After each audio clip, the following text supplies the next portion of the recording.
Camera ఇంకా పెట్టుకోరా కొంచెం కెమెరా ఇంకా పెట్టుకోండి కొంచెం వెనక పెట్టుకోండి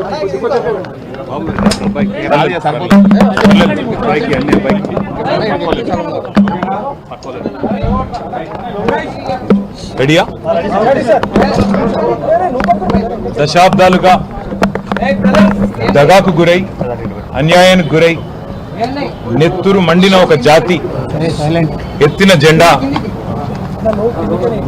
గులాబీ జెండా.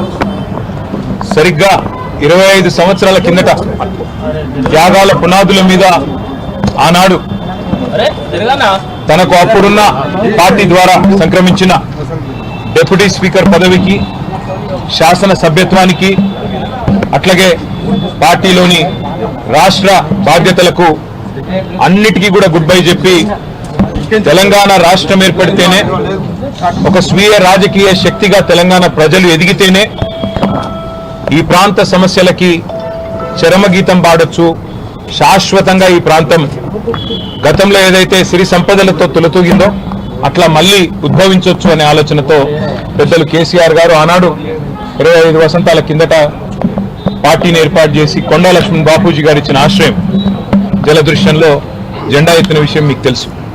మరి 25 సంవత్సరాల్లో ఒక అరుదైన చరిత్ర కలిగిన పార్టీ బీఆర్ఎస్ పార్టీ. మొదటి 14 ఏళ్లు తన పోరాటంతో తెలంగాణ ప్రజలను ఐక్యం చేసి తెలంగాణ జాతిని మొత్తంగా ఎక్కడికక్కడ లక్షల సంఖ్యలో సమీకరిస్తూ వారికి తెలంగాణ రాష్ట్ర ఏర్పాటు ఆవశ్యకతను బోధిస్తూ అంబేద్కర్ గారు చెప్పిన విధంగా బోధించు, సమీకరించు, పోరాడు అన్నట్టుగా అడుగడుగున పోరాటాలు చేస్తూ ఢిల్లీ మెడలు వంచిన పార్టీ ఈ గులాబీ జెండా పార్టీ, ఈ బీఆర్ఎస్ పార్టీ. 10 ఏళ్ల పాటు ప్రజలు అధికారం ఇస్తే మరి ఒక బాధ్యతగా భావించి రాష్ట్రం సాధించిన పార్టీకే ప్రజలు బాధ్యతనివ్వడాన్ని ఒక గౌరవంగా భావించి రాష్ట్రాన్ని అగ్రభాగాన 10 ఏళ్ల తన పరిపాలనలో నిలబెట్టిన నాయకుడు మహానాయకుడు కేసీఆర్ గారు. అట్లా నడిపిన పార్టీ బీఆర్ఎస్ పార్టీ.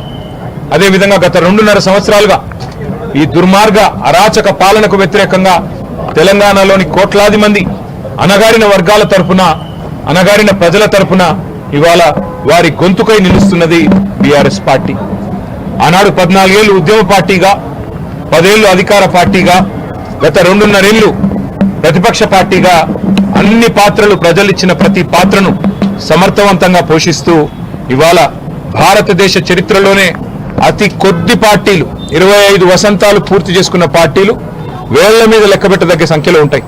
ఆ కోవన చేరింది బీఆర్ఎస్ పార్టీ కేసీఆర్ గారి నాయకత్వంలో.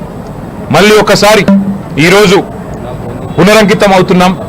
ఖచ్చితంగా తెలంగాణ ప్రజలకు ఒక స్వీయ రాజకీయ అస్తిత్వం ఉండాలి అని ప్రొఫెసర్ జయశంకర్ గారు ఎప్పుడు ఏదైతే చెప్తా ఉండేవారో, ఎట్టి పనికైనా మట్టి పనికైనా మనవాడే ఉండాలని చెప్తా ఉండేవారో అట్లాగే మళ్ళీ పునరంకితం అవుతాం. తెలంగాణను కాపాడడానికి, తెలంగాణలోని ఈ అరాచక కాంగ్రెస్ బీజేపీల నుండి తెలంగాణను మళ్ళీ ఒకసారి పట్టాలెక్కించడానికి కేసీఆర్ గారి నాయకత్వంలో అందరం సమిష్టిగా ఐక్యంగా పోరాటం చేస్తాం. తప్పకుండా 2028వ సంవత్సరంలో తిరిగి మళ్ళీ తెలంగాణ రాష్ట్రానికి కేసీఆర్ గారిని ముఖ్యమంత్రి చేసేదాకా మేమందరం కూడా ఆయన సైనికులుగా, తెలంగాణ ప్రజల ప్రతినిధులుగా, తెలంగాణ బలంగా, బలగంగా, తెలంగాణ దళంగా కలిసికట్టుగా కదం తొక్కుతాం. తప్పకుండా తెలంగాణకి మళ్ళీ ఒకసారి పునరంకితం అవుతాం.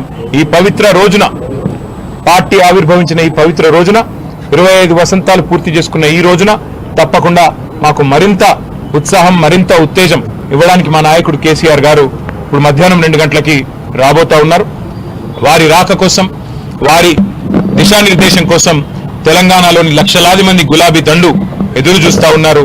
ఈ సందర్భంగా వారికి కూడా నేను హృదయపూర్వకంగా 25 ఏళ్లుగా ఎత్తిన జెండా దించకుండా పోరాడుతున్న ప్రతి కార్యకర్తకి, ప్రతి నాయకుడికి, ప్రతి అభిమానికి, ప్రతి కేసీఆర్ సోదరుడికి, సోదరికి, సోషల్ మీడియాలో కూడా మా తరపున ఉధృతంగా పనిచేస్తున్న సోషల్ మీడియా వారియర్లకు, మాకు అండగా నిలబడ్డ జర్నలిస్టు మిత్రులకు, కవులు, కళాకారులకు, ఉద్యమంలో మొదటి నుండి ఆయువు పట్టుగా నిలిచిన మా విద్యార్థి సోదరులకు, అట్లాగే తెలంగాణ సాధనలో కీలకంగా పనిచేసిన ఉద్యోగులకి, అట్లాగే తెలంగాణ సాధనలో కీలకంగా పనిచేసిన మా న్యాయవాద మిత్రులకి, ప్రతి వర్గానికి, సబ్బండ వర్గాలకు, సకల జనులకు శిరస్సు వంచి ఇవాళ తెలంగాణ సాధనకు తోడ్పడ్డ ప్రతి ఒక్కరికి, కేసీఆర్ గారితో నడిచిన ప్రతి ఒక్కరికి హృదయపూర్వక వినమ్ర ధన్యవాదాలు తెలియజేసుకుంటూ ఈ సందర్భంగా మళ్ళీ పునరంకితం అవుతూ పునరుత్తేజంతో ముందుకు పోతామని తెలియజేస్తాం.